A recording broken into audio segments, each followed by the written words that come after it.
Meus queridos irmãos, a paz do Senhor Jesus. Seja bem-vindo ao programa da Escola Bíblica Dominical. Muito obrigado por sua audiência. Estamos entrando no ar através do canal 14 em Recife e região metropolitana e pelas repetidoras em todo o estado de Pernambuco, pelo canal no YouTube Rede Brasil Oficial, em formato de podcast no Spotify, na Rede Brasil. E por isso queremos dizer que você aproveite este início de programa e compartilhe a nossa programação para os seus amigos e familiares. O nosso desejo é que mais pessoas sejam alcançadas e abençoadas através do estudo da Palavra de Deus. Hoje estudaremos a última lição do trimestre com o seguinte título: O mundo de Deus no mundo dos homens.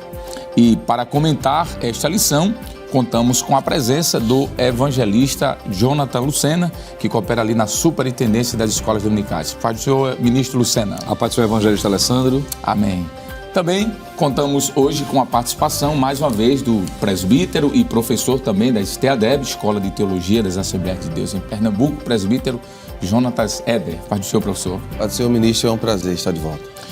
E contamos também, mais uma vez, com a presença do professor e auxiliar nosso querido irmão Jonas Santana. Paz do Senhor, professor Jonas. Paz do Senhor, evangelista Alessandro Barreto. Nesta lição, veremos o conceito do reino de Deus e seus aspectos. Notaremos este reino nas Escrituras. Pontuaremos as manifestações dele na terra, bem como sua natureza. E, por fim, mostraremos o papel dos seguidores de Cristo no reino de Deus. E nesse momento nós vamos agora para a leitura do texto áureo da lição. Eu quero convidar o nobre evangelista Lucena, por favor, a ler conosco o texto áureo. Pois não, ministro Alessandro. O texto áureo da lição diz o seguinte: Eis que a Virgem conceberá e dará à luz um filho, e ele será chamado pelo nome de Emanuel. Emanuel, traduzido, é Deus conosco. Mateus capítulo 1, versículo 23. Muito bem. Vamos pedir ao nobre professor agora Éder para fazer a leitura da verdade prática, por favor. Muito bem, pastor. A verdade prática diz o seguinte: na dispensação da graça, a igreja deve refletir os valores do reino de Deus no mundo. Muito bem. Agora vamos à leitura dos objetivos desta lição e vamos pedir ao professor Jonas, por favor, para fazer a leitura. Pois não, ministro. Essa lição tem 3 objetivos. O primeiro, esclarecer a respeito do reino de Deus no mundo.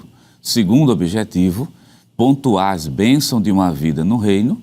E terceiro e último objetivo, assinalar os males de uma vida no mundo.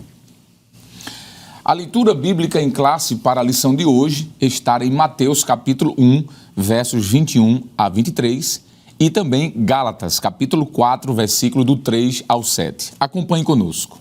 E ela dará à luz um filho, e lhe porás o nome de Jesus, porque ele salvará o seu povo dos seus pecados.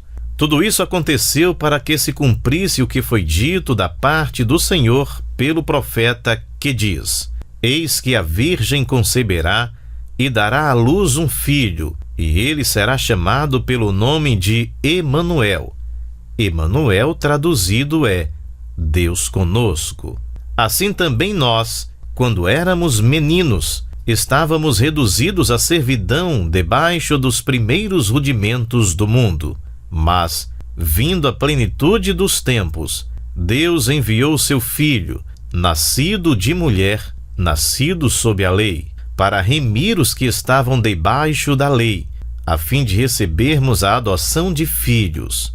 E porque sois filhos, Deus enviou aos nossos corações o Espírito de seu Filho, que clama: Abba, Pai. Assim que já não és mais servo, mas filho. E se és filho, és também herdeiro de Deus por Cristo. Bem, queridos irmãos, chegamos à 13ª lição desse trimestre, que tem como título O mundo de Deus no mundo dos homens. Na semana passada, nós estudamos a 12ª lição, que teve como título Sendo a Igreja do Deus Vivo. Essa lição de hoje ela tem um aspecto muito interessante, porque durante todo esse trimestre, nós estudamos sobre o reino da Babilônia. E o que esse reino da Babilônia, que em outras palavras pode ser traduzido como o reino dos homens, ele quer implantar no mundo. Nós falamos aqui sobre, por exemplo, a prática do aborto, Foi falado aqui sobre a desconstrução da masculinidade e também da feminilidade. Foi falado aqui sobre a não preocupação com a guarda de questões éticas fundamentais para o bom funcionamento de qualquer sociedade.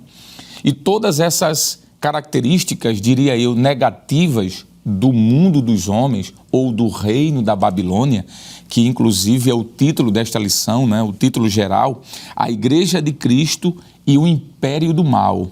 Esse Império do Mal pode ser traduzido como o reino dos homens. É claro que este reino dos homens ou mundo dos homens é o mundo caído, como o próprio apóstolo Paulo falou em uma de suas cartas, de que o Deus deste século cegou o entendimento dos homens.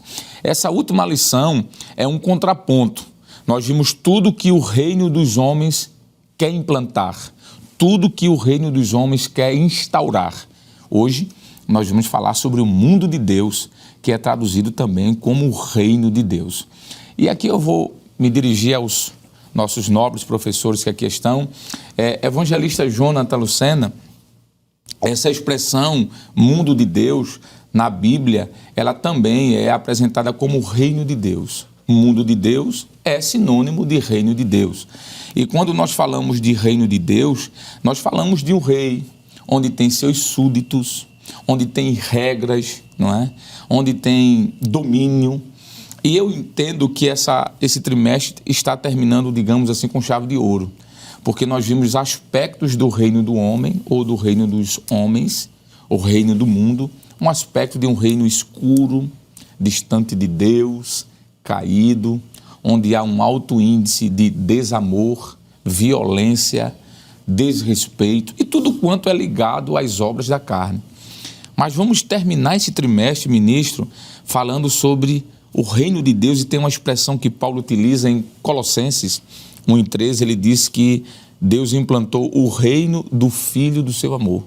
É muito bonito. Inclusive, o texto áureo da lição, né, eu achei muito propício quando foi colocado Mateus 1:23, e eis que a Virgem conceberá e dará à luz um filho, e ele será chamado pelo nome de Emanuel, traduzido é Deus conosco. É como se Deus sempre esteve no reino da criação. A gente vai ver isso no Antigo Testamento, ele reinando através de Israel. Mas a partir dessa encarnação, que inclusive vai ser o primeiro ponto da lição, não é? Nós vamos ver isso, aqui a encarnação de Cristo, esse reino é implantado aqui, ministro. E esse reino é implantado, ele já estava em exercício, mas ele é implantado visivelmente. Por isso que o apóstolo diz que tocou nele, né? O que é que a gente pode falar sobre a definição, ministro, desse reino de Deus ou mundo de Deus? Pois não, evangelista. É importante o professor aproveitar, a título de introdução, claro, além de fazer essa abordagem que o senhor mencionou acertadamente, de que o comentarista ele faz questão de finalizar fazendo esse contraponto. Claro que em cada lição isso foi feito, né, sistematicamente, mas a lição em si mostrando essa diferença, esse modus operandi diferente do que o mundo, como nós temos visto, que é o reino de Satanás na terra. Isso é uma verdade. O próprio Senhor Jesus, quando foi tentado, está lá em Mateus capítulo de número 4, entre as estratégias que o diabo se utilizou foi mostrar os reinos do mundo, que estão a seu serviço, com seus valores, com seus ideais, o que já vimos aqui em todas estas lições. E quando essa lição trata do mundo de Deus no mundo dos homens, está mostrando o projeto que Deus sempre idealizou para os homens, não é? Que é a sua presença no meio, reinando e orientando. O que podemos ver, melhor dizendo, durante toda a história da humanidade, desde o momento em que Adão e Eva são criados e colocados no jardim, Deus passa a ser o rei, não é? Isso na esfera humana. Deus é rei desde a eternidade, isso aí é indiscutível. Mas a partir do momento que ele cria os seres humanos, os animais, obviamente esse reino se estende dentro dessa esfera que ele cria. E ele sempre teve esse ideal, Deus no trono. Mas em razão do pecado, obviamente, os homens, na medida que se afastam de Deus, vivem como se Deus não fosse o rei. Enquanto o senhor falava, eu estava me lembrando que até a nação de Israel, que deveria ser, não é, uma manifestação do reino de Deus na terra, e foi para isso que eles foram chamados, eu sei que isso vai ser desenvolvido no decorrer deste comentário, mas apenas antecipando a informação, enquanto o senhor falava, eu me lembrei que no período do profeta Isaías, por exemplo, houve uma crise sem precedentes no Reino do Sul, onde o povo de Israel vivia como se Deus não fosse mais o rei. E foi preciso Deus descortinar, vamos dizer assim, a janela da revelação. E no capítulo de número 6, Isaías vê o Senhor assentado num alto e sublime trono. Então esse rei, ele é mais uma vez ressaltado, mostrando que apesar de na terra, e quando lemos o capítulo 1, principalmente 2, do livro do profeta Isaías, nós vamos ver que as pessoas estavam bem distantes desse ideal de viver o reino de Deus na terra, não é? Podemos assim dizer. E Deus mostra que, apesar da circunstância adversa implantada em seus dias, dentro da esfera humana, histórica da nação de Judá, mas ele continua sentado no trono. Glória a Deus. E aquele que está no trono estabeleceu, como o Senhor disse, as leis, a forma como se deve viver. E por isso é importante lembrar, inclusive o esboço da superintendência, como sempre tem feito, colocado definições para iniciar, é colocada a definição do mundo de Deus, entendendo, como o senhor disse, que essa expressão mundo de Deus é um termo intercambiável para aquilo que a Bíblia vai chamar de reino de Deus, reino dos céus, como Mateus usa muito frequentemente, que é nada mais, nada menos do que a expressão visível do reino de Deus no mundo, entre os homens, o que a gente vai ver também que Deus sempre revelou. Nesse sentido, há um contraste, não é? O que representa o reino dos homens, distanciados de Deus, e o reino de Deus, quanto aos seus valores, quanto à sua forma de vestir, de falar, de pensar, de se conduzir, os seus valores morais, espirituais, sociais. E isso já foi visto no decorrer do trimestre, mas isso vai ser ressaltado ainda mais nesta lição de número 13. Isso entendendo que vai ser descrito no decorrer desse comentário, que esse reino tem o seu princípio eterno, porque Deus é eterno, mas que na esfera humana é vivido no presente, isso em alguns aspectos, e sobretudo vai ser manifesto de uma forma plena, cabal, no futuro, como a própria Bíblia diz. Então eu penso, finalizando essa minha fala, que é importante o professor iniciar fazendo essa menção, a distinção entre o reino dos homens, no sentido de que é uma manifestação do reino de Satanás na terra, aqueles que estão afastados de Deus, é o que a lição está abordando, e que Deus continua como um rei, sempre foi, e que ele tem um reino, e esse reino é vivido tanto no aspecto presente como no aspecto futuro, como a lição vai tratar no decorrer do comentário. Muito bem. Professor Éder, enquanto o ministro Lucena falava sobre esse reino de Deus em relação ao reino do mundo, me fez lembrar de um livro que acredito muito interessante para essa lição de hoje. E eu vou deixar para o senhor fazer um spoiler desse livro aqui, né? O senhor que trabalha aí junto à gerência da Bereia, o senhor conhece muito de livros, mas eu quero indicar esse livro aqui, né, acompanhando aqui o que o nosso pastor Nadi Jackson tem feito, né, nosso superintendente, que inclusive eu quero aproveitar para agradecer a oportunidade de estar aqui, representando o seu nome nessa condução do programa. Esse livro, Contra a Correnteza, a inspiração de Daniel para uma época de relativismo, de John Lennox, pela CPAD, você pode encontrar ali na Bereia Bookstore, não é? E eu vou deixar para o senhor, professor, o senhor é um especialista em livros aqui, o senhor dá um spoiler rapidamente desse livro e já vou engatilhar a pergunta, não é? O evangelista falou sobre o conceito de reino de Deus e a gente tem uma visão de reino de Deus no Antigo Testamento e no Novo. E temos um conceito de reino de Deus no futuro. Eu vou deixar esse aspecto futuro para o professor Jonas, mas esse aspecto no Antigo e no Novo Testamento eu vou deixar para o senhor, mas em alguns segundos, o que é que a gente pode falar sobre essa literatura aqui, sobre esse livraço de John Lennox? Nessa obra, o autor John Lennox vai trabalhar principalmente o tema geral da nossa lição. Isso. Que é a ideia de se contrapor ao relativismo que foi implantado no período de Nabucodonosor, não é? Com a relativização do culto, principalmente das práticas, e a convicção de Daniel de não se contaminar, de não se misturar. E, aparentemente, Daniel é um reflexo daquilo que a igreja seria nos nossos dias, né? É um exemplo do reino de Deus, né? Na Babilônia. Na Babilônia, exatamente. Então, é um livraço, como disse o ministro, e você precisa ter, até porque a lição termina hoje, mas o conteúdo precisa ser vivenciado todos os dias. Verdade. Então, se você precisa de mais adendos para tudo que a gente estudou nesses últimos meses, vale muito a pena o Contra a Correnteza. Muito bem. Agora, professor, o que é que a gente pode falar sobre essa manifestação do reino de Deus no Antigo Testamento? Como se Deus como rei de Israel, Israel como representante desse reino, e como representante desse reino, esse mundo de Deus tinha característica diferente do mundo secular. Sim, sim. E no Novo Testamento, o que é que a gente pode falar para em seguida o professor Jonas já falar na parte escatológica, não é? Muito bem. São dois temas maravilhosos. Primeiro, o evangelista Lucena foi muito feliz quando ele disse que Deus reina desde a eternidade. Mas aí ele cria o mundo dos homens. E quando cria o mundo dos homens, Deus coloca um homem para governar, não no seu lugar, mas com ele, né? Deus outorga a autoridade a Adão e o coloca como um governante local, mas que prestaria conta a Deus. Isso. E é interessante notar que Gênesis vai dizer no capítulo 2 que sempre na viração do dia Deus descia para conversar com ele. Capítulo 2 e capítulo 3. No capítulo 3, quando eles pecam, Deus desce para ter essa conversa, eu chamo de conversa administrativa, e ele se escondeu. Então algo estava errado, Deus sabia o que era o pecado. A partir daqui, os homens começam a produzir suas próprias leis, viverem ao seu bel prazer, né? Os primeiros filhos de Adão e Eva vai ter o primeiro assassinato, né? E aí você vai ter o problema lá na frente com Nimrod e outros homens que vão se levantar como homens grandes. Todos serão abatidos por Deus, mostrando que Deus governa.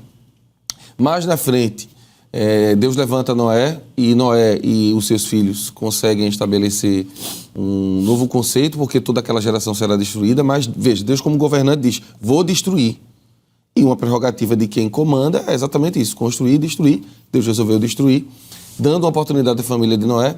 Mais na frente, nós vamos ver isso com Abraão, Deus chamando no capítulo 12 e dizendo a ele, se você mudar, se você seguir os meus passos, a gente vai estabelecer uma aliança aqui entre mim e a sua descendência.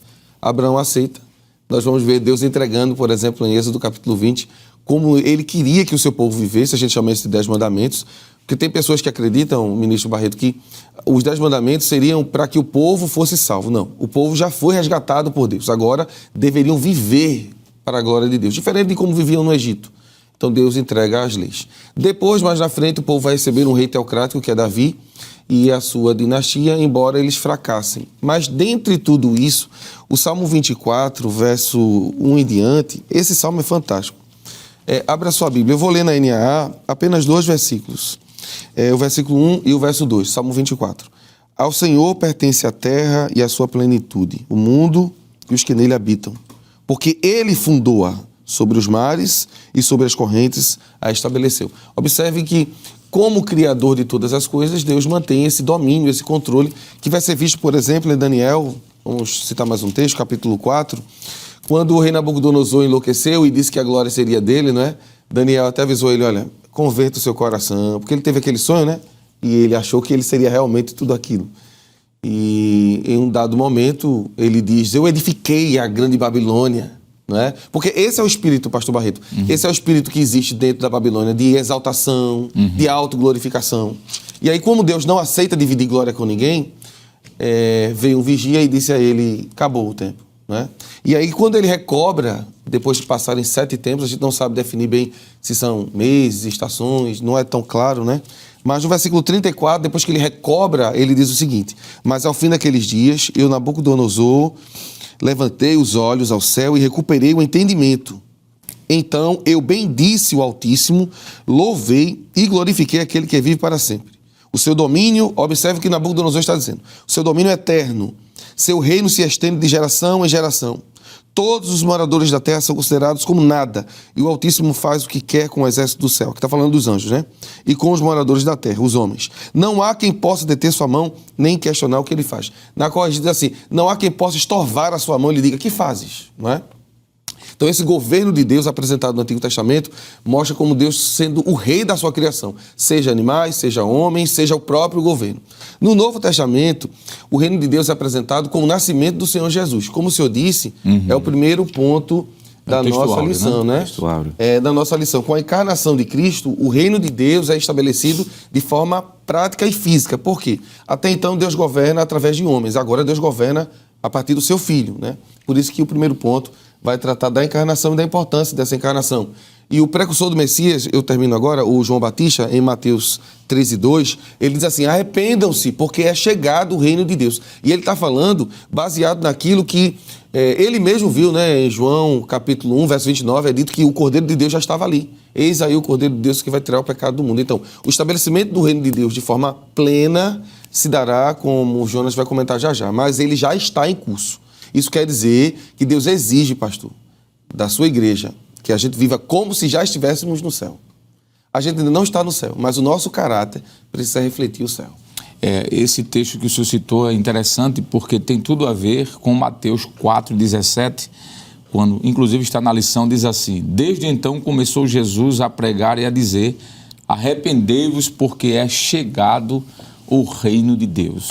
Esta expressão é chegado o reino de Deus não significa dizer que o reino não existisse. Isso. Mas é chegado de forma física, como o senhor colocou aqui, com a encarnação de Cristo, que é o primeiro ponto, não é? João 1,14 diz: o verbo se fez carne, né? A ideia lá de tabernacular, eu aprendi com o senhor, tabernaculou-se e habitou entre nós e vimos a sua glória como a glória de Deus. Há um texto aqui, antes de passar para o professor, que é o texto de Salmos de número 24, o senhor citou Salmos 24, mas é o Salmos que eu quero ler, quero dizer Salmos 29, desculpe-me, o senhor leu, 29 e 10. Esse texto é muito bonito, diz assim: o Senhor se assentou sobre o dilúvio, o Senhor se assenta como rei perpetuamente. Então veja, ele é rei desde sempre, não é? Nunca houve um momento em que esse reino não fosse comandado por ele. Ainda, Salmos 47, professor Jonas, verso 7 e o verso 8, diz assim: Deus reina sobre os gentios, Deus se assenta sobre o trono da sua santidade. Ainda, para concluir, o verso do Salmo 103, esse eu acho muito bonito, 103, 19, diz assim: o Senhor tem estabelecido o seu trono nos céus e o seu reino domina sobre tudo. Glória a Deus. Então esse reino sempre existiu, não é? Muito bem, professor, falamos sobre o reino de Deus no mundo através da encarnação. De alguma forma já foi falado também dessa mensagem desse reino, mas esse reino no passado através de Israel, no presente através da encarnação de Cristo e a sua igreja, que aí vai falar sobre a mensagem desse reino, a gente vai entrar um pouquinho sobre isso, qual é a mensagem da igreja. Mas no futuro esse reino será implantado também, professor, de forma presencial, mais uma vez, perfeito. Milenar. E aqui eu vou já passar para o senhor, porque o senhor também é o especialista aqui, um livraço do pastor Antônio Gilberto, o Calendário da Profecia. Esse livro vai falar sobre aspectos escatológicos, não é? E aqui nós podemos citar esse texto como uma referência para essa lição, porque tem a ver com a sua fala, professor. E aqui, olha, já vou ficar com o senhor, tome logo ele aqui. Vamos pegar logo o livro, né? E já passa um spoiler do livro também, professor. Do pastor Antônio Gilberto, O Calendário da Profecia, um livro realmente bom. Muito bom esse material, bem didático para quem quer conhecer um pouco da escatologia bíblica, né? Principalmente a escatologia que nós defendemos. E ele vai falar sobre o reino de Deus. Com certeza, tem um capítulo inteiro aqui que ele vai falar principalmente sobre o milênio. Isso. E é tão importante mencionar esse assunto que o senhor pediu, ministro, porque nós estamos falando da implantação, no caso, do reino de Deus. E a fala dos irmãos aqui, claro, de acordo com as Escrituras Sagradas, que esse reino de Deus já está presente entre nós. Isso.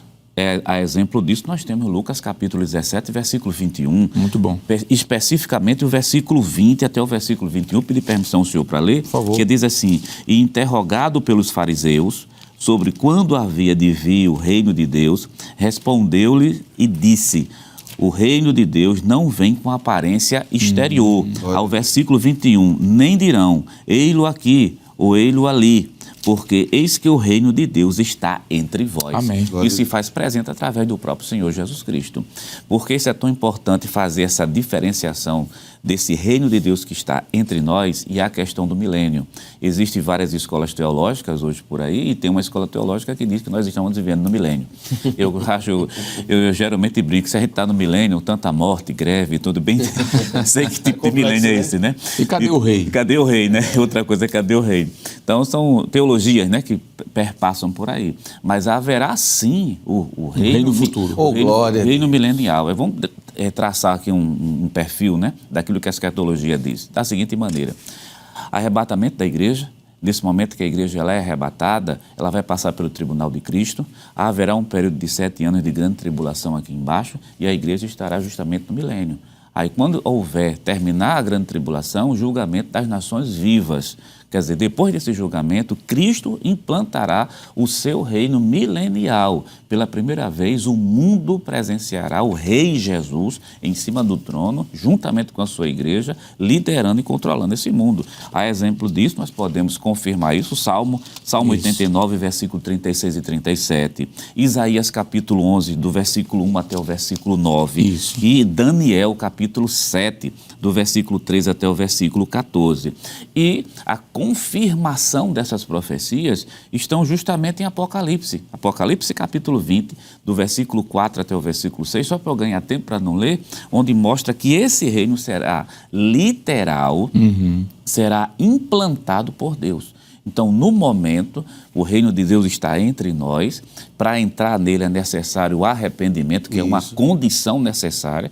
Isso começou com a fala de João Batista, depois o próprio Jesus também vai dizer, e começou Jesus a pregar na Galileia dizendo: arrependei-vos. Sem arrependimento, sem conversão, que não é só se arrepender, é o arrependimento no sentido de conversão. Ele, sem arrependimento, sem conversão, sem a fé em Cristo, não pode entrar nesse reino. Mas, voltando lá para respondendo a sua pergunta, ministro, haverá sim o reino de Deus implantado 1000 anos sobre a terra.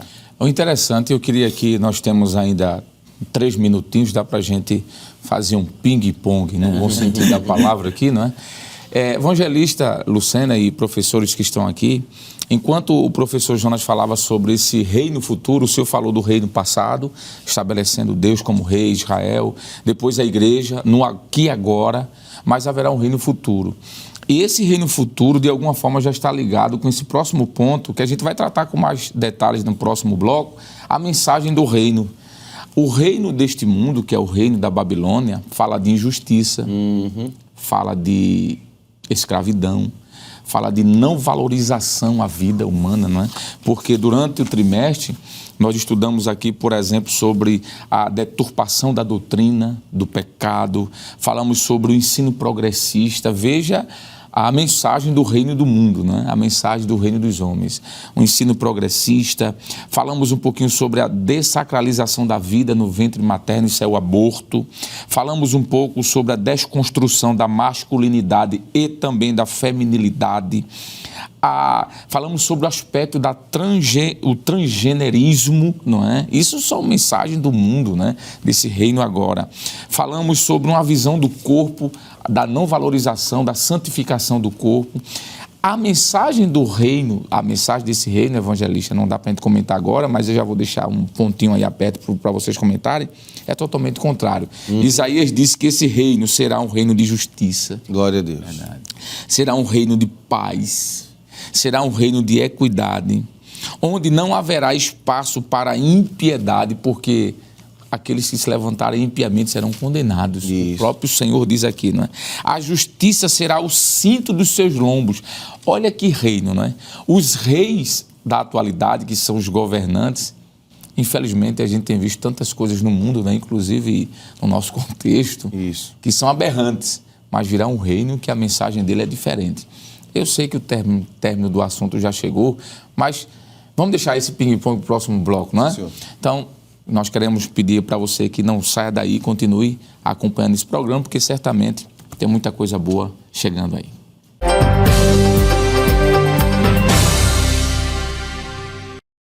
Bem, queridos irmãos, estamos de volta no seu programa Escola Bíblica Dominical, estudando hoje a 13ª lição, é a última desse trimestre maravilhoso, que tem como título O Mundo de Deus no Mundo dos Homens.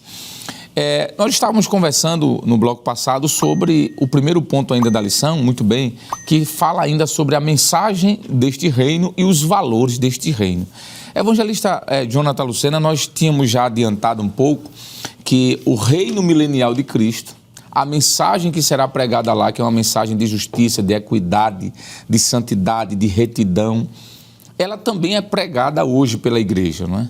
Porque a igreja, ela tem levantado a bandeira do Evangelho de Cristo, que a bandeira do Evangelho de Cristo é contrária a toda a mensagem do reino do mundo, né? Da Babilônia. É um contraste.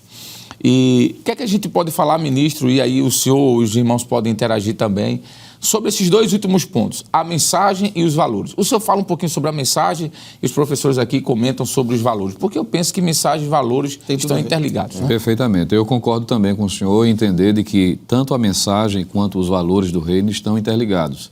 O que poderíamos apenas ressaltar é que a mensagem diz respeito ao que Deus exige para que as pessoas desfrutem desse reino, já em um aspecto presente, e, sobretudo, desfrutá-lo no aspecto futuro, como nós já vimos aqui, que é algo literal que vai acontecer de fato, retomando o projeto original de Deus, como o professor Éder bem descreveu aqui no início. A respeito dessa mensagem, o professor Jonas Santana estava já falando, por exemplo, e citando que uma das mensagens principais, por exemplo, do reino de Deus é como se deve para entrar nele. Não é? Em João capítulo 3, tanto o versículo 3 como o versículo 5, Jesus vai dizer que tanto para ver como para entrar, precisa nascer de novo. Isso é a mensagem principal do reino de Deus. É verdade. Quando lemos, por exemplo, em Romanos capítulo 14, versículo de número 17, Paulo diz o seguinte: porque o reino de Deus não é comida nem bebida, mas justiça e paz e alegria no Espírito Santo. Isso é a mensagem do reino, não é? Tanto mostrando que o reino de Deus não consiste num aspecto simplesmente material, isso transcende a materialidade, e ele vai dizer que nós devemos buscar isso como sendo prioridade da nossa vida. Em Mateus capítulo de número 6, versículo de número 33, ele vai dizer isso, ele diz que devemos buscar o reino de Deus. Ele diz: buscai primeiro o reino de Deus e a sua justiça, e as demais coisas vos serão acrescentadas. Em 1 Coríntios, capítulo 4, versículo de número 20, Paulo vai dizer: porque o reino de Deus não consiste em palavras, mas em poder, mas em virtude. Então, tudo isso diz respeito, evangelista Alessandro, quanto à mensagem. É Deus proclamando, anunciando, convocando tantos quantos queiram participar deste reino. Agora, a mensagem é clara: para entrar tem que nascer de novo, tem que viver de acordo com a sua vontade, com os seus valores, já que o reino de quem é? É de Deus. Isso. Então, se é dele, ele é quem estabelece tanto a forma de entrar como a forma de desfrutar, o que está ligado, obviamente, aos valores desse reino. Muito bem, enquanto o evangelista Jonathan falava, Lucena, né? Porque é tudo Jonas aqui. Jonas, Jonatas e Jonathan. Eu vou chamar de Lucena. Enquanto o evangelista Lucena falava, eu me lembrei de um termo que é muito forte, mas é necessário dizermos, quando Paulo disse que ficarão de fora do reino de Deus. Olha a mensagem qual é. É o texto de Coríntios, né? Não lembro agora. Me fugiu da memória o texto. Capítulo 6, versículo 10. 6. Obrigado. 6 e 10 diz assim: não erreis, não é? Versículo 9, melhor dizendo, não é? Primeira carta aos Coríntios, capítulo 6, versículo 9 e 10. Mas o 9 diz: não sabeis que os injustos não hão de herdar o reino de Deus? Veja que a mensagem do reino de Deus é uma mensagem fechada, não está aqui para qualquer pessoa, não é? Aí diz assim, verso 10, não erreis, nem os fornicadores, nem os idólatras, nem os adúlteros, nem os efeminados, nem os sodomitas, nem os ladrões, nem os avarentos, nem os bêbados, nem os maldizentes, nem os roubadores herdarão o reino de Deus. Então a mensagem do reino de Deus, professor Jonas e professor Jonatas e Jonas, né? Ela é fechada. Sim. Não há espaço. João Batista, quando estava falando sobre a mensagem do mundo de Deus, ele disse: arrependei-vos e crede. Não é? Ele diz que sem arrependimento é impossível entrar no reino de Deus. Então, professores, deixa eu começar com Jonas e depois Éder, porque já começou com o senhor do bloco passado. Professor Jonas, os valores do reino de Deus estão atrelados, obviamente, à sua mensagem. Não tem como dividir. Não tem como dividir, porque a partir do momento que João Batista chegou e disse o seguinte, que ele foi o primeiro, né? Porque ele vem primeiro para depois vir o Senhor Jesus, ele é o arauto da vinda do Senhor Jesus em carne, na sua manifestação humana. Ele diz assim: arrependei-vos, porque é chegado o reino dos céus. Ora, está se falando de arrependimento, e é bom deixar claro que esse versículo está registrado lá no livro de Mateus, lá no Evangelho de Mateus. Se eu não estiver enganado, é o capítulo de número 3, isso mesmo, capítulo 3, versículo 2. Agora veja, quem é o público de Mateus? Inicialmente ali, naquele momento, ou melhor, o público de João Batista, que Mateus aqui está relatando, são justamente os judeus. Isso. E o judeu se considerava filho de Deus por intermédio de uma tradição, porque simplesmente passou pela circuncisão. Então, se eu sou descendente de Abraão, em outras palavras, quem está em casa nos entender, é como se a salvação fosse algo genético. É só o fato de estar atrelado dentro dessa linhagem aqui que eu já estou com a minha salvação garantida. E chega João Batista pregando a mensagem do reino, pedindo para essas pessoas se arrependerem. Quer dizer, esse tipo de arrependimento, para quem já tem a cabeça que acha que é genético, que está numa linhagem, é estranho. Agora, nessa mensagem de arrependimento, estranho por quê? Porque ele está pedindo o valor da justiça. Está pedindo o valor do novo nascimento no sentido de mudar a vida velha passada. Porque não adianta ser religioso, tem que nascer de novo. Não adianta estar dentro de uma igreja, tem que mudar de vida. É o que o apóstolo São Paulo diz, capítulo 4, versículo 28. Quem mentia não venha mentir mais, quem roubar não venha roubar mais. Isso. E os fariseus faziam disso a pior, estavam dentro de uma religião. Então, falar da mensagem de arrependimento implica necessariamente aos valores. Quais os valores? Santidade. Você quer reunir todos os valores do reino, reúnem em uma só palavra, chamada santidade ao Senhor. E Jesus disse, né, professor? Quem quiser vir após mim, negue-se a si mesmo, tome a sua cruz de cada dia e siga-me. Isso fala de valores, né, professor? Antes do senhor falar, tem um outro livro aqui maravilhoso, que tem tudo a ver com tanto a mensagem do reino como os valores do reino, do pastor Douglas Batista, não é? Que inclusive é comentarista desta lição que estamos concluindo hoje. E aqui eu vou passar mais uma vez para o mestre professor Éder. Ele vai trazer mais um spoilerzinho desse livro, falar um pouquinho. Mas a expressão etos pentecostal, etos fala de uma questão de vida, né? De hábitos, não é? E... Ministro, entrega o homem aí, que tem que ser com ele, né? Fala aí um pouquinho desse livro, professor. Porque eu acho que tem a ver com a mensagem e os valores do reino, né? Tem tudo a ver, porque o éticos, na realidade, é a prática. Né? Seria a ética na prática, não é? E é interessante que nós tivemos a oportunidade de ter o pastor Douglas aqui. Foi. Ele muito bom. Nos estudos e falou um pouco sobre o livro. A ideia do etos é a vida do ser humano que foi regenerado novamente. Né?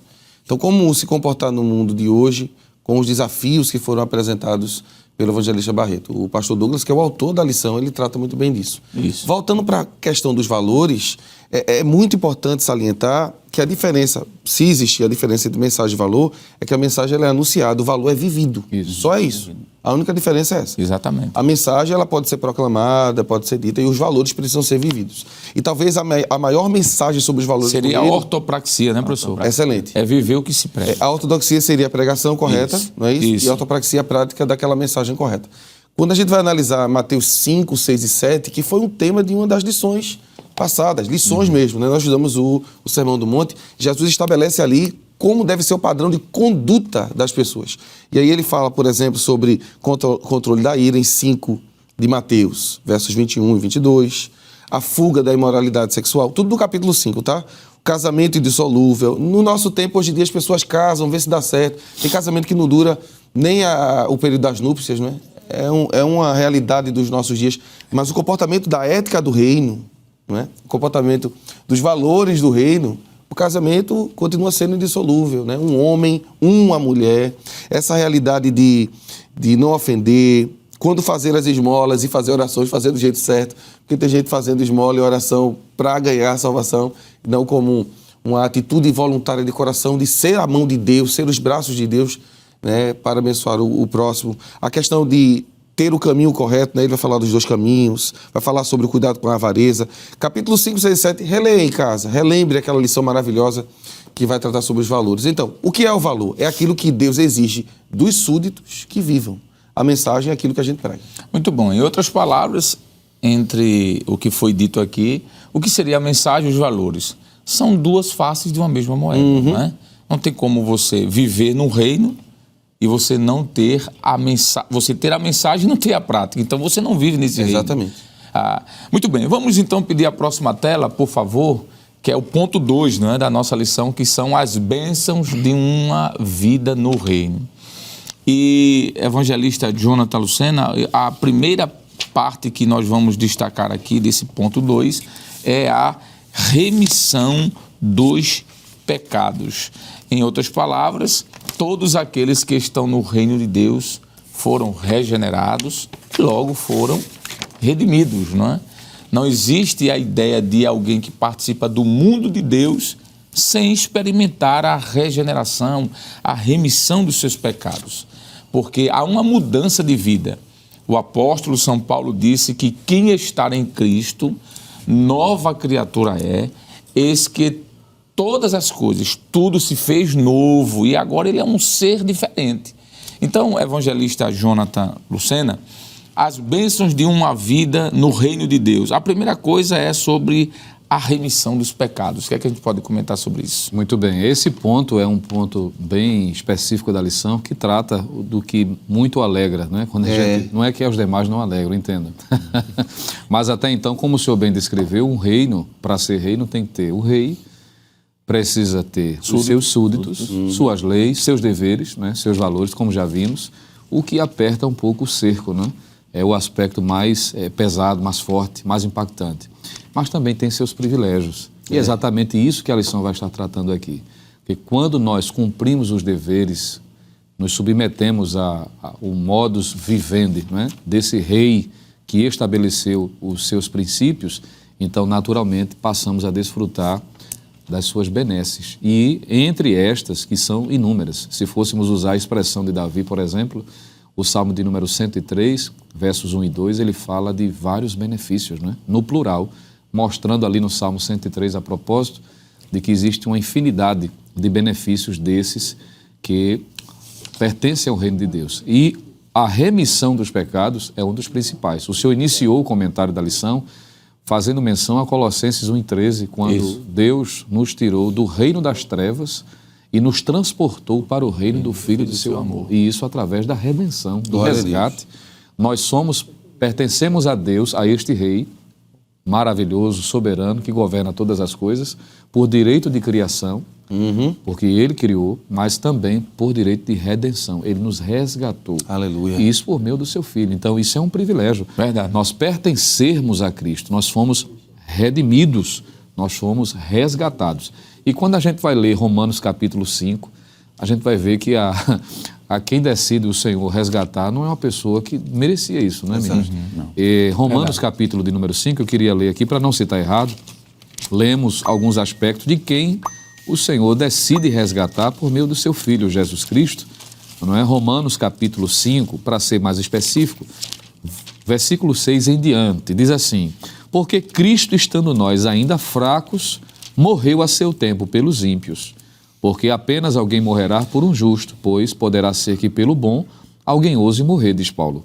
Mas Deus prova o seu amor para conosco em que Cristo morreu por nós, sendo nós ainda pecadores. Logo, muito mais agora, sendo justificados pelo seu sangue, seremos por ele salvos da ira. E ele segue dizendo no versículo 10, porque se nós, aí a gente pode destacar, sendo inimigos, fomos reconciliados com Deus pela morte de seu Filho, muito mais estando já reconciliados, seremos salvos pela sua vida. Amém. Então, aqueles que estavam totalmente fora do reino, o que Paulo também vai dizer em Efésios capítulo 2, estávamos distantes de Deus, nesta condição de pecadores, inimigos, não é? Vivendo um momento de inimizade, é exatamente estes que o Senhor vai resgatar e vai introduzir no seu reino. Isso aqui é importante, porque a introdução destes no reino mostra que isso é puramente um ato de graça. Ninguém pode adquirir pelos seus próprios méritos. Pelo contrário, Paulo faz questão de dizer os seus deméritos.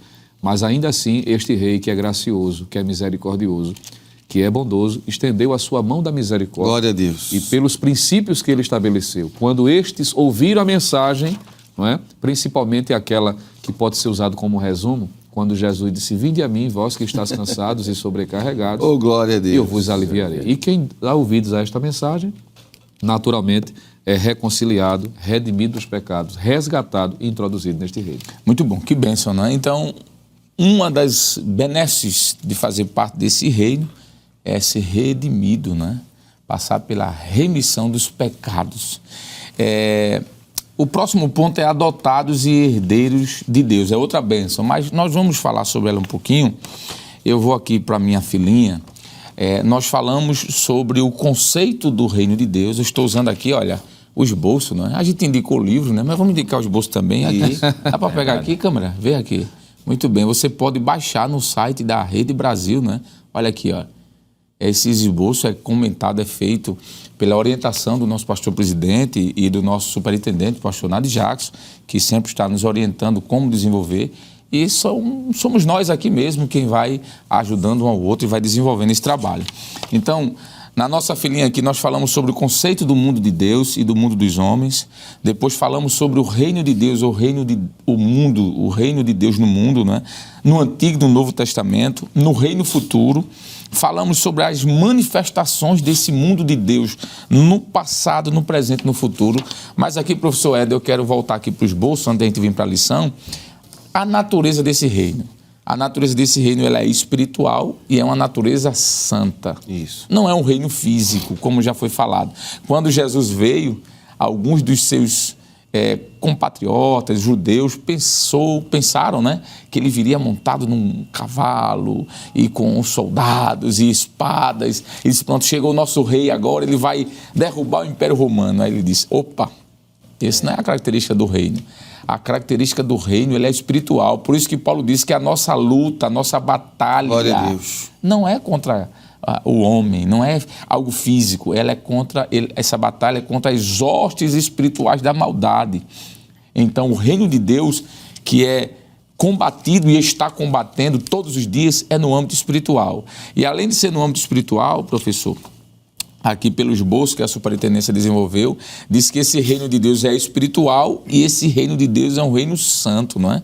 Porque ele é santo, os valores são santos, isso. A mensagem é santa. O que é que a gente pode comentar sobre isso aqui, professor? Muito bem. O senhor falando sobre os discípulos, eu fico pensando como não deve ter sido frustrante para os discípulos ter uma expectativa pequena daquilo que é o grande reino de Deus, não é? Porque, como o senhor bem falou, a expectativa deles é Jesus, como rei, vai nos libertar do jugo romano. Só que o passo de Deus é um passo muito, muito alto. O passo de Deus é libertar o homem do poder do pecado. Porque sobre o reino dos homens ele já governa. E lá na frente, como disse o professor Jonas e o evangelista Lucena, Deus vai plantar o seu reino físico. Isso. Mas até então ninguém tinha conseguido vencer o pecado. Jesus já venceu o pecado. Então, a ideia presente neste ponto, que é muito importante, né? Ele está atrelado exatamente a essa questão da remissão dos pecados e da forma que Deus nos adotou para a família, é a forma como esse reino se introduz no mundo hoje. Primeiro, ele é espiritual. Isso significa que o reino de Deus não é um reino político, não é um reino na esfera pública, no sentido prático da palavra. Deus não quer, por exemplo, governar através de um governante. Não seria isso. Deus governa já o mundo, mas ele quer governar a vida do ser humano, que essa sim está desenfreada, sem controle. Eu fico pensando, ministro, se os homens entendessem isso, os reinos dos homens eram mais tranquilos. Sim. Não é?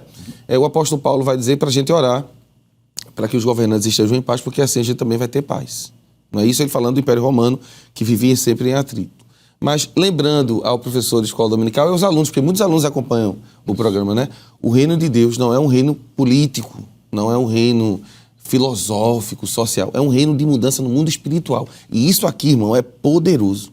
Porque se a gente for prestar atenção, nenhum homem, eu vou repetir a fala, vou ser redundante, mas vou repetir, ninguém tinha vencido o pecado, até Cristo. Não é? Ele vence o pecado, vai vencer a morte e estabelece agora uma nova forma de viver. O apóstolo Paulo, escrevendo aos Tessalonicenses, ele vai dar várias advertências a eles como viver neste mundo, até porque foi uma igreja formada em um momento de muita tribulação e ele saiu de lá fugido por conta da perseguição dos judeus, incitando os romanos. E aí Paulo explica aos irmãos que não precisava dessa contenda, dessa briga. Por quê? Porque o reino de Deus não é isso. O reino de Deus não é isso. A luta da igreja é espiritual, embora nós atuemos no âmbito público para defender os valores do reino. Isso. É totalmente diferente, não é? Entenda, o reino de Deus não é a implantação de um governo humano no sentido de Deus governar através de um líder crente. Não é isso. Deus quer governar os crentes e governar o mundo através dos crentes. E isso pode acontecer na sua vida. Você, como cristão, como homem e mulher de Deus, vai governar bem a sua casa com os valores do reino e aí o mundo muda. É porque, na realidade, às vezes a gente está querendo mudar o mundo por cima e Deus, a atuação de Deus é aqui. Não é? O mundo espiritual. No mundo espiritual. A gente pode citar textos, por exemplo, como Atos 1 e 8, Isso. capítulo 2, verso de 1 a 4, que mostra o poder de Deus na inauguração da igreja para dar a ela a autoridade de mudar esse mundo. Observe que Gamaliel, no capítulo 4, eu vou encerrar já, capítulo 4, ele vai dizer o seguinte para o Sinédrio, né? É melhor deixar esses homens de lado. Porque o que a gente está vendo aqui é diferente do que a gente já viu anterior. A gente teve 2 problemas aí de insurreição e se acabou. Mas se isso for coisa de Deus, ninguém pode tocar. E em Mateus 16, Jesus diz que nem a morte venceria a sua igreja. E isso é uma verdade, porque o poder do reino de Deus está no mundo espiritual. Quando o pastor fala de santidade, está falando de um Deus santo que exige dos seus súditos santidade. E essa santidade é uma característica, claro, divina, mas ela pode ser aplicada aos seres humanos no sentido de prática. E o que é a santidade na prática? É viver na contramão do mundo. É o que o mundo faz, a gente não faz. A gente prefere os valores do reino. É verdade. Professor Jonas, o segundo ponto eu acredito que de alguma forma é mais prático, porque as bênçãos desse reino, primeiro, ter os pecados redimidos. Segundo, ser adotados. A Bíblia nos diz, por exemplo, que noutro tempo éramos estranhos e inimigos, mas agora somos filhos reconciliados em Cristo. Isso está na lição citando Colossenses 1 e 21. Então, uma das benesses desse reino é ser redimidos e o outro é ser adotado. Nós éramos estranhos a esse reino, mas fomos adotados. Então, eu acredito que aqui já, de alguma forma, resolveu, professor. Eu quero voltar aqui para a nossa esboço, né? A nossa filhinha. O senhor está com a sua aí também, Estou com a minha também. Muito bem. Isso é uma forma de contribuir para a lição. Sim, verdade, né? verdade. O esboço fala sobre esse reino de Deus entre nós, professor. De alguma forma, a gente falou rapidamente no primeiro bloco, no primeiro momento, mas eu acho que é interessante de falar novamente, não é? Porque Paulo tem uma expressão que Paulo usa, eu acredito que é aos Filipenses, quando ele diz, capítulo 4, salvo engano, que nós estamos vivendo no meio, não é isso? No meio de uma geração... 2:15. 2:15. Vamos ler esse texto, não é? Porque a leitura da própria palavra, eu queria que o senhor comentasse, professor.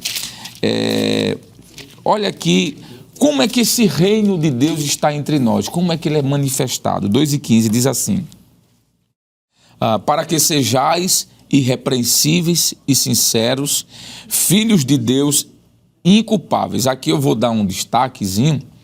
O irmão Fábio vai dar um destaque aí, que ele é prático nisso. Diz assim, no meio de uma geração, não é fora, é no meio. No meio. O reino de Deus tem que estar no meio, não é? No meio de uma geração corrompida e perversa, entre a qual, olha que coisa linda aqui. Glória a Deus. Isso aqui é muito, mas muito maravilhoso, né? Entre a qual resplandeceis como astros no mundo. Então, professor, aquela ideia que Jesus disse, vós sois o sal da terra. Isso. Vós sois a luz do mundo. Eu posso dizer de alguma forma, professor, que isso é a implantação do reino de Deus entre nós, de alguma forma. A igreja, por exemplo, como arauto, né? Com certeza, ministro. A igreja de Cristo, ela representa literalmente esse reino de Deus aqui. Isso é o senhor falando, veio à mente, primeiro livro de Pedro, capítulo 2, versículo 9, porque o reino de Deus está entre os homens, né? Principalmente nesse mundo nesse mundo pecador. E o apóstolo Pedro, ele traz características desse reino, que fazendo referência à igreja. Primeiro livro de Pedro, capítulo 2, versículo 9. Vou pedir destaque somente para algumas palavras que são, eu considero palavras assim, muito importantes, que marcam a característica realmente daquilo que é o reino de Deus. Diz assim, capítulo 2, versículo 9, 1 Pedro. Mas vós sois a geração eleita, em primeiro lugar. O sacerdócio real, quer dizer, responsável por anunciar a mensagem do reino. A nação santa, fazendo referência à igreja. E essa é a ideia de nação santa, que está dentro do padrão ético e moral de Deus, que é totalmente diferente do padrão ético e moral do mundo de pecado. O povo adquirido, ou melhor, foi comprado, lavado pelo sangue de Cristo Jesus. Glória a Deus. Né? Para que, olha aí a finalidade, para que anuncieis as virtudes daquele que vos chamou das trevas, que tirou vocês de lá, para a sua maravilhosa luz. Anunciar as virtudes, anunciar os valores, a mensagem do reino que a gente tanto está mencionando aqui, que começa com a mensagem de arrependimento. Aí no versículo 10, o apóstolo Pedro, ele começa a fazer fazer esse contraste, dizer assim, vós que em outro tempo não eres povo. Em outras palavras, sim, você não era povo de Deus, você era povo do mundo.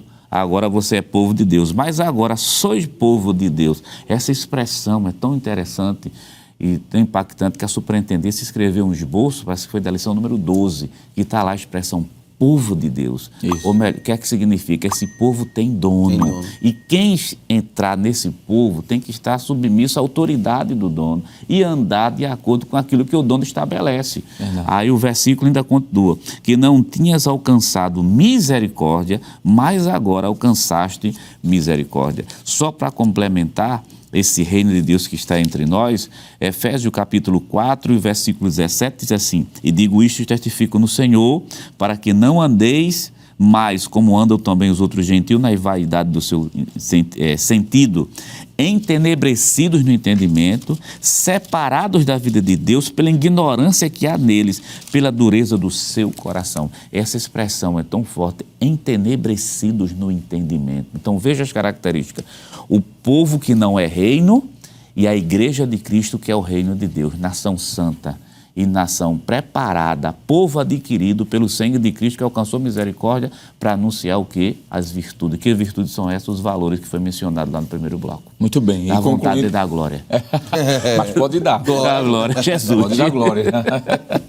Então concluímos aqui citando mais uma vez um texto que já foi lido, mas me veio no coração, quero citá-lo. Carta de Paulo aos Coríntios, no capítulo 14, o verso de número 17, diz assim, o versículo todo, né? Porque o reino de Deus não é comida nem bebida, mas justiça e paz e alegria no Espírito Santo. Glória a Deus. Glória a Deus. Nós vamos para um breve intervalo e já voltamos no seu programa Escola Bíblica Dominical.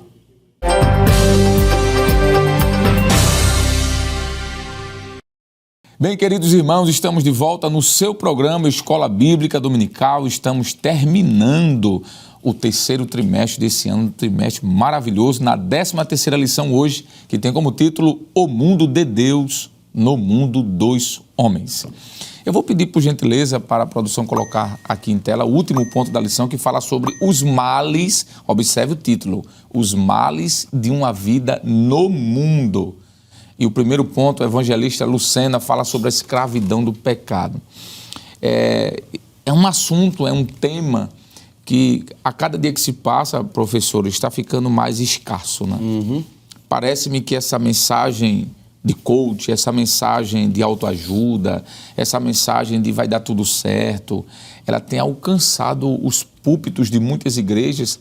E a verdadeira mensagem do reino de Deus, que é apontar para o homem essa qualidade de escravo do pecado, tem sido esquecido. Infelizmente, nós sabemos de que é mais fácil, é mais cômodo, por exemplo, dizer receba a cura. Não que não creiamos nisso, nós cremos, nós pregamos a cura, nós pregamos a prosperidade espiritual e espiritual, a reconstrução de famílias. Claro que nós cremos nisso, mas o que eu quero pontuar aqui, evangelista Lucena, é que essa mensagem sobre a escravidão, né?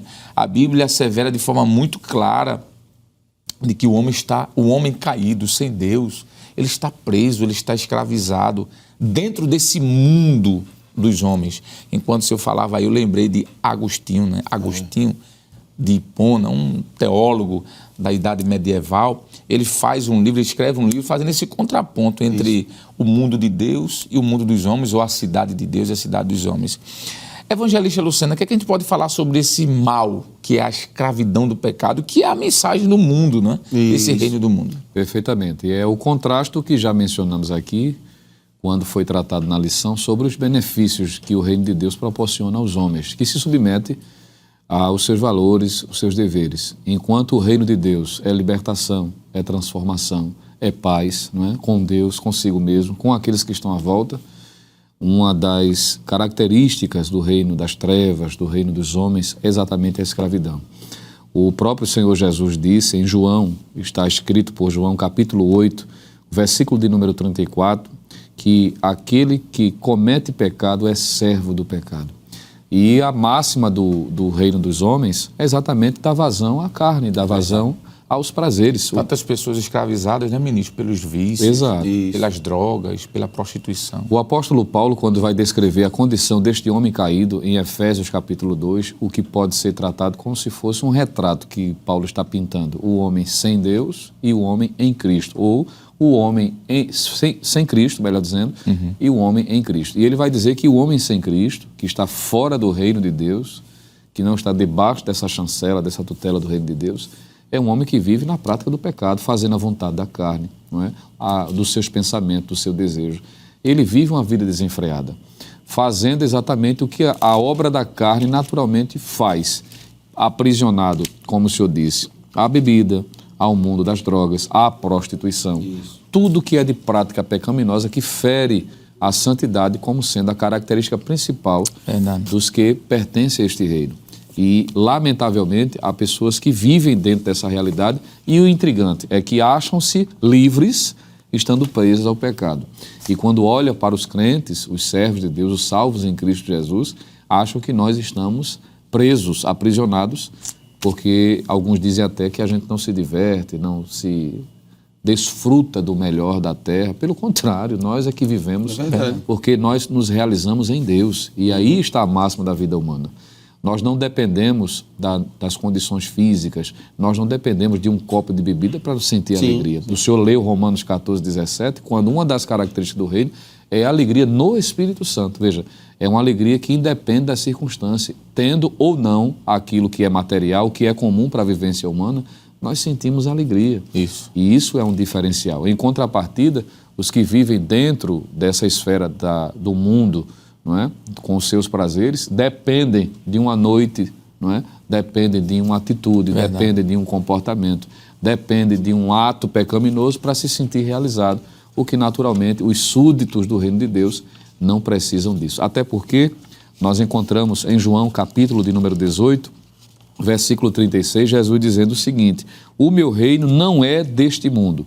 Se o meu reino fosse deste mundo, lutariam os meus servos para que eu não fosse entregue aos judeus. Mas agora o meu reino não é daqui. Então, o reino é de Deus, é advindo da pessoa bendita de Deus, que é santo, que é perfeito, que é puro. E, uma vez sendo assim, isso se contrapõe a essa prática dos que vivem fora do reino de Deus, que dão vazão ao pecado e que, lamentavelmente, estão marchando, dando passos largos para a danação eterna. Mas a mensagem do reino é: mudem, né? Há a possibilidade de mudança, como o senhor mesmo iniciou, citando mais uma vez Colossenses 1:13. É possível mudar de geografia. É só redirecionar a sua vida. Professor Éder, sobre a escravidão do pecado, a gente pode falar mais o quê? Corroborando com o que o pastor Lucena falou, é importante a gente lembrar que essa prática, essa vida pecaminosa, né, a escravidão do pecado, ela se dá de forma, na natureza humana, corrompida. Né? Efésios capítulo 2, do primeiro versículo e até o 13, eu vou ler, pastor, viu? Diz assim, 1 ao 13, eu estou lendo na NAA, diz assim: Ele lhes deu vida quando vocês estavam mortos em suas transgressões e pecados, nos quais vocês andaram no outro tempo, segundo o curso deste mundo, como disse o pastor Lucena, né, deste mundo, segundo o príncipe das potestades do ar, do espírito que agora atua nos filhos da desobediência. Entre eles também, nós todos andávamos no passado, segundo a inclinação da nossa carne, fazendo a vontade da carne e dos pensamentos, e éramos, por natureza, filhos da ira, como também os demais. Observe que a ideia do apóstolo Paulo é dizer o seguinte: você viveu em contraste com os ideais de Deus, você é filho da ira, você está condenado, e isso é o que as Escrituras dizem. E quando você falou da mensagem coach, eu sou um dos que tem batido bastante nisso, a mensagem coach tem feito muito mal para a igreja brasileira. Não é? Nós precisamos voltar, e eu digo nós no sentido geral, porque, graças a Deus, a gente tem preservado isso nos nossos púlpitos, mas como igreja no Brasil, a gente precisa voltar a pregar sobre isso, sobre a realidade do pecado. Mas a beleza, como disse o ministro Lucena, é que Deus aceita. Não é? Capítulo 14 de Lucas, eu estava procurando esse texto, e no intervalo o ministro Lucena nos ajudou, é capítulo 14 de Lucas, Jesus contando a parábola, não é, sobre o convite para entrar no reino. É dito que muita gente vai recusar e vão dar desculpas para não ir. E aí o Senhor, quando descobriu que eles não queriam ir, ofereceu a pessoas simples, que não tinham condições. Eu só vou ler o versículo 21, né? Capítulo 14 de Lucas, verso 21. O servo voltou e contou tudo ao seu senhor. Então, irado, o dono da casa disse ao seu servo: saia depressa para as ruas e becos da cidade, traga para cá pobres, aleijados, cegos e coxos. Essa é a realidade do homem, espiritualmente falando. Verdade. E a gente sabe que Jesus está aplicando a isso. E explicitamente aos gentios, não é? Então, a ideia principal é dizer o seguinte: não importa como você está hoje, você pode vir ao reino de Deus. Você pode ser transformado pelo reino de Deus. Agora, quando chegar no reino de Deus, você vai ter que mudar, porque o caráter do reino será implantado em você. Então, a escravidão do pecado é a mensagem que esse mundo precisa ouvir. Não é? Precisa dizer que pecado é pecado. A gente precisa bater nessa tecla, porque é real. Mas também dizer que tem jeito, né? A igreja não está aqui para apontar o dedo e condenar você. A igreja está aqui para dizer: você está errado, mas tem jeito. Verdade. E qual é o jeito? Vir a Jesus. É verdade. E a Bíblia ensina claramente isso, de que os homens devem vir como estão, isso, mas não permanecer como eram. Glória a Deus. Vinde como estáis. Mas quando chegar aqui, a mensagem é: renuncie. Aleluia. Né? Enquanto o senhor falava sobre isso, eu lembrei que o papel da igreja é levar o reino de Deus, né? Avante. Missões. Através da evangelização. Tem a ver com o próximo trimestre. E aqui tem mais um livro fantástico, editado pela CPAD, de Paul A. Pourmeville. Deve ser mais ou menos essa pronúncia. Se não estiver correto, me perdoe aí. A Força Pentecostal em Missões. Vai mostrar o propósito de Deus utilizando a igreja em levar essa mensagem do reino de Deus aí aos 4 cantos da terra, né? Você pode adquirir também na Berea Bookstore, está aí aparecendo na sua tela o e-mail, o telefone. O professor Éder estará lá para lhe atender, ou outras pessoas. Professor Jonas, nós falamos aqui que um dos males é a escravidão. Pessoas presas, né? Tantas pessoas presas a ideologias destrutivas. A gente viu aqui no decorrer desse trimestre, o pastor Nadir Jacques conduziu de forma magistral, e a gente viu mensagens e ideologias que escravizam as pessoas, que distorcem o plano original de Deus, né? Mas também um outro mal que aflige essas pessoas que estão no mundo, nesse reino do mundo, é estarem debaixo de uma condenação eterna. E eu queria que o senhor comentasse, mas antes eu quero ler um texto que está escrito em Efésios 2, verso 1, 2 e 3, que diz assim, se você puder acompanhar, nos acompanhe, diz assim, Efésios 2, 1, 2 e 3, verso 1. E vos vivificou estando vós mortos, olha como os homens no mundo estão, estando vós mortos em ofensas e pecados.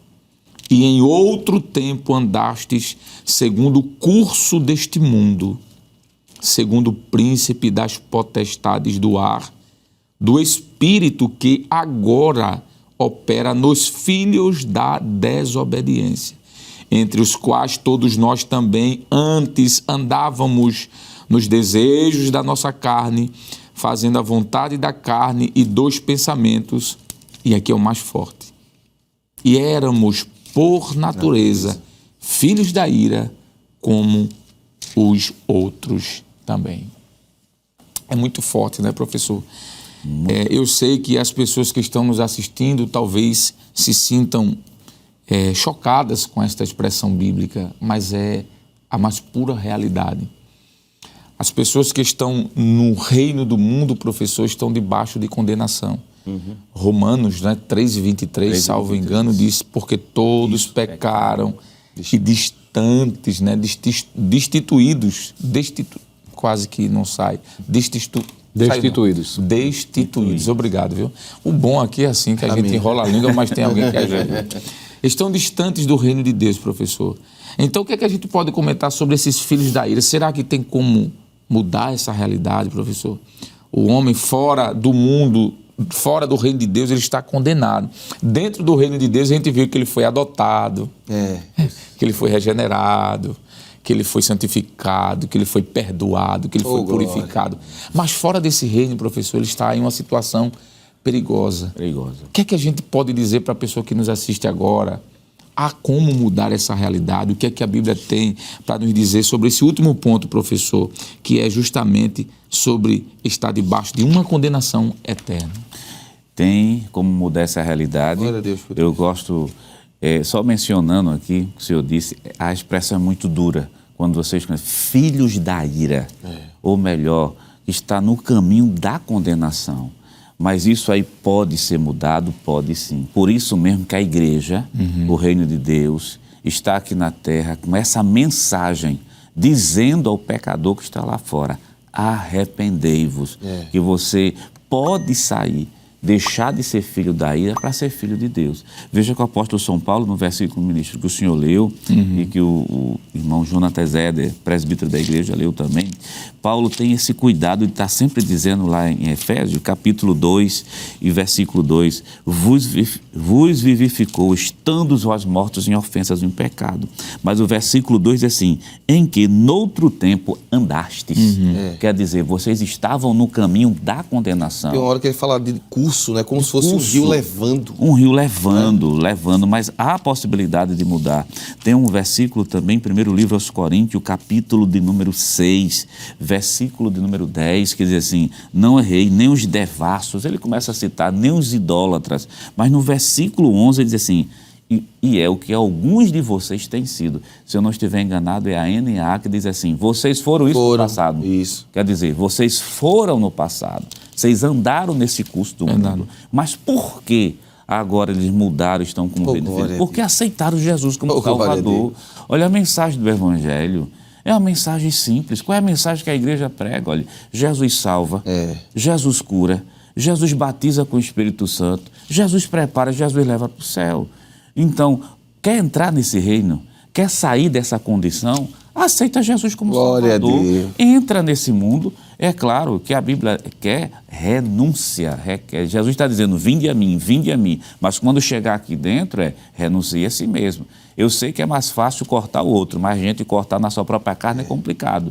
Mas por que é que o Espírito Santo está a nosso serviço? Para nos ajudar a dar força a renunciar ao mundo. Então, respondendo a sua pergunta, ministro, dizendo, aqueles que ainda não aceitaram Jesus como Salvador, tem jeito ainda, aceite Jesus. Há um texto que eu acho que reporta muito essa lição também, que é o texto de João 16 e 11. O texto diz assim, Evangelho escrito por João 16 e 11, diz, e do juízo, porque o príncipe deste mundo já está condenado. Paulo, escrevendo sua carta aos Coríntios, capítulo 4, versículo 4, ele diz, primeira carta, segunda, me confundi agora, ele diz o príncipe deste... 2 Coríntios 4, 4 e 4, obrigado.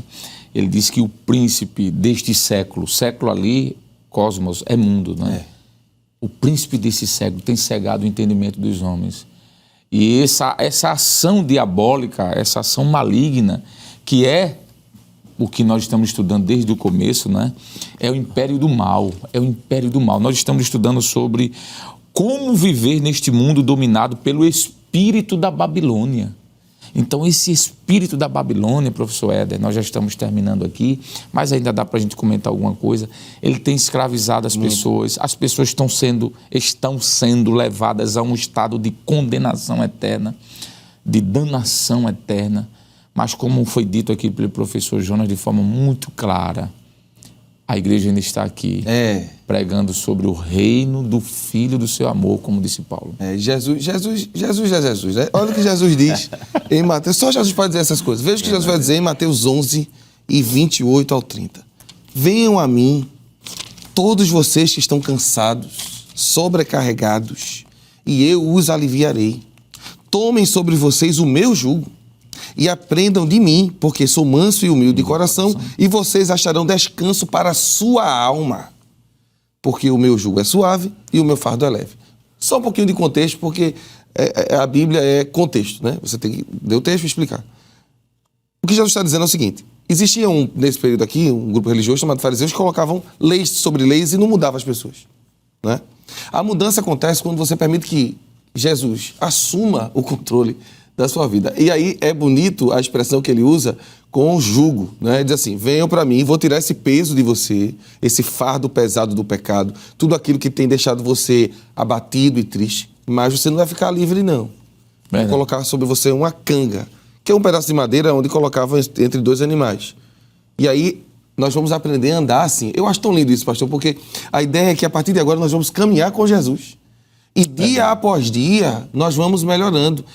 Não existe ninguém perfeito aqui, mas todos nós estamos andando com Jesus. E aí, ao andar com Jesus, primeiro, o ritmo do passo é o dele, glória a Deus por isso. Não é? A gente precisa aprender dele todos os dias. Então, eu queria dizer a você que está ouvindo esse programa, talvez alguém mandou o link para você, né? Porque o programa também passa no YouTube. Assiste essa aula aqui. Jesus parou você para ouvir isso também. Tem jeito para você. Renuncie àquilo que você tem buscado de forma desenfreada como prazer e aceite o reino de Deus. O reino de Deus é viver literalmente junto do rei. E, pastor, não tem coisa melhor do que viver junto de Jesus, não é? Aprender dele todos os dias, moldar o nosso caráter ao caráter dele. E como bem disse Jonas, numa era passada nós podemos ter esse tipo de vida, mas hoje nós vivemos em novidade de vida. É verdade. Para escapar da condenação, ainda tem jeito. Jesus disse, vocês não devem estar perturbados. Creiam em Deus, creiam em mim. Na casa do meu pai há muitas moradas. E as portas do céu estão abertas. Hoje é um dia para a gente anunciar, estamos terminando a lição, anunciar o reino de Deus tem vaga. Olha que notícia maravilhosa para você. Tem vaga no reino de Deus. E as portas estão abertas. E um exemplo disso é o próprio, desculpe interromper. Tudo bem, tudo bem. É o ladrão da cruz. Oh, glória! Que no último instante, ali é uma manifestação plena da graça de Cristo. Quando ele disse, lembra-te de mim quando entrares no teu reino. E Jesus de imediato disse, hoje, não é amanhã, não é depois de passar por um processo de purificação. É verdade. Hoje estarás comigo. Oh, glória! E essa mensagem do reino, professor Jonas, é tão bonita porque o texto magno da Bíblia mostra isso, João 3,16, né? Porque Deus amou o mundo de tal maneira que deu seu Filho unigênito para que todo aquele que nele crer não pereça, mas tenha vida eterna. Essa condição de condenação não é o propósito de Deus. Isso. O apóstolo São Paulo, ele escrevendo uma de suas cartas, disse que porque o desejo de Deus é que todos os homens se arrependam e venham ao pleno conhecimento da verdade. O desejo de Deus é que os homens se arrependam. O texto de Efésios 5 e o versículo 6 diz, ninguém vos engane com palavras vãs, porque estas coisas vêm, porque por estas coisas, os versículos anteriores, ele vai citar vários tipos de pecados, práticas do reino deste mundo. Ele diz, porque por estas coisas vem a ira de Deus sobre os filhos da desobediência. A ira de Deus vem sobre os desobedientes. Mas o desejo de Deus não é que essa ira se implante e se estabeleça. O desejo de Deus, professor Jonas, é que o homem se arrependa de seus pecados. E nós temos aqui 4 minutos aproximadamente. Eu queria cumprir o que eu falei do ping-pong, que eu não cumpri, né? O senhor fala um resumo sobre esse reino de Deus, de esperança, de amor, de oportunidade. O ministro também e depois o professor.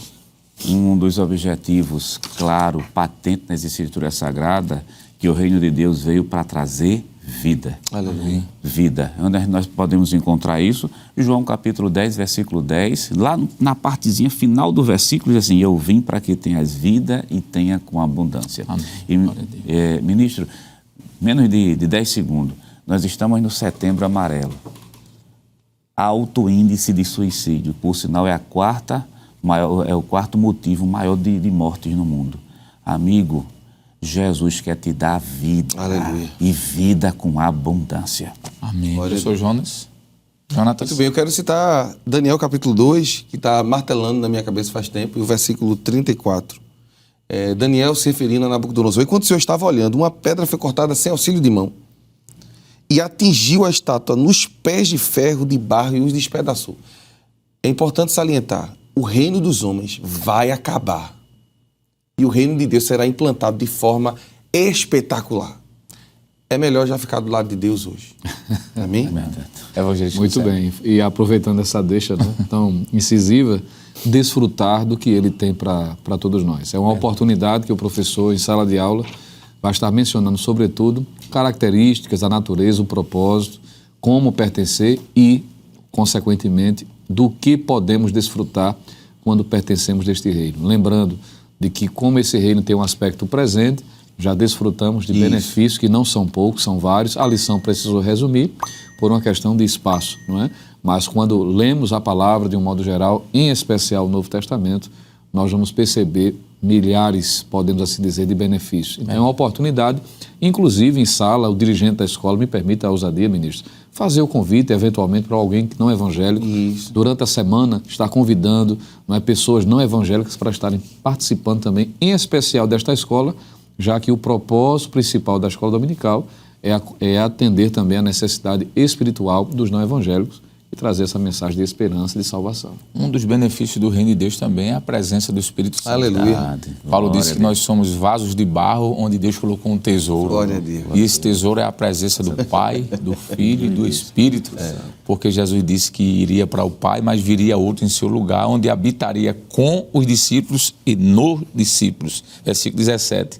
Mas depois, no versículo 23, ele diz: e quem ama a minha palavra e guarda os meus mandamentos, eu e meu Pai viremos. Glória a Deus. Glória a Deus. Então, estar aqui com Jesus, Aleluia. o Espírito Santo e o Pai dentro de cada um de nós. Aleluia.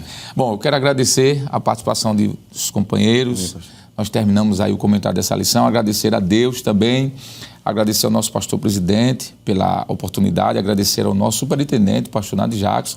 E dizer para você que certamente esta lição e esse trimestre trouxe muitos bons resultados. No próximo trimestre estaremos estudando sobre missões, não é? Isso. Trimestre maravilhoso. Olha aí a capa da lição, linda, linda. Até os confins da terra, pregando o evangelho a todos os povos até a volta de Cristo. Implantando o reino, né? Isso. Muito bem, então queremos agradecer e dizer que certamente Deus continuará lhe abençoando. Como diz o pastor Nadir Jackson, depois de uma lição tão maravilhosa como esta, chegou o momento de agradecermos a Deus, orando por esse trimestre maravilhoso, por esta lição lindíssima e por sua vida. Nosso muito obrigado por sua fidelidade também acompanhando esse programa. Então vamos subir ao trono da graça. Querido e amado Deus, queremos louvar o teu nome, Senhor. Jesus, nosso Senhor e Salvador, queremos te dar glórias e adoração. Mas também queremos adorar o nome do Espírito Santo neste momento. Obrigado. Obrigado por esse trimestre, por ter nos conduzido, nos ajudado, nos guiado, nos protegido, Senhor. Mas também por Tua palavra, pelo Teu Espírito. Nós te pedimos que as Tuas boas mãos continuem sobre a Tua igreja, ajudando para que o Teu reino, Senhor, seja manifestado sempre até a Tua vinda. Abençoa, Deus, a Rede Brasil de Comunicação, que tem sido esse veículo abençoador, desde o superintendente, o evangelista Sonivaldo, a toda a equipe que trabalha com ele, aos câmeras, à produção, aqueles que fazem trabalhos mais simples possíveis. Abençoa. Abençoa também, Senhor, a superintendência das escolas bíblicas dominicais aqui no estado de Pernambuco, teu servo pastor Nadir Jackson, a equipe que ali auxilia-o, todos os comentaristas que passaram, Senhor, desde a primeira lição até hoje. Cada um recompensa a eles com ricas bênçãos dos céus.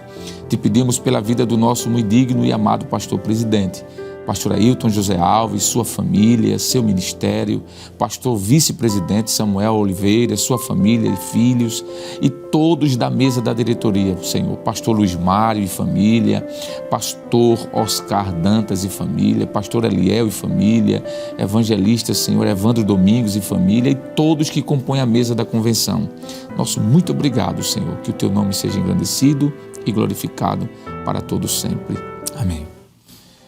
Chegamos ao final do programa de hoje, onde estudamos a lição de número 13 com o título O Mundo de Deus no Mundo dos Homens.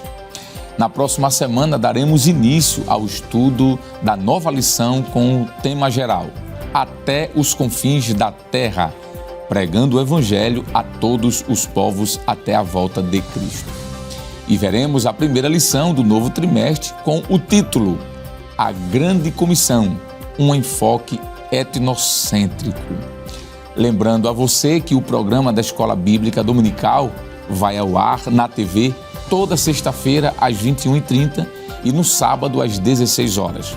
Também, claro, está disponível no formato de podcast, no Spotify e também no nosso canal no YouTube, Rede Brasil Oficial. Não se esqueça de se inscrever, ative o sininho e, claro, compartilhe a nossa programação. Obrigado por sua audiência e até o próximo programa, se Deus quiser. Nós vamos pedir nesse momento para o nobre presbítero, não evangelista, amigo Jonathan Lucena, companheiro ali da superintendência, ministrar a bênção. Amém, ministro. Que a graça do Senhor Jesus Cristo, o amor de Deus, o nosso eterno Pai, a comunhão e as divinas consolações do Santo Espírito seja sobre todos nós, agora e para sempre. Amém.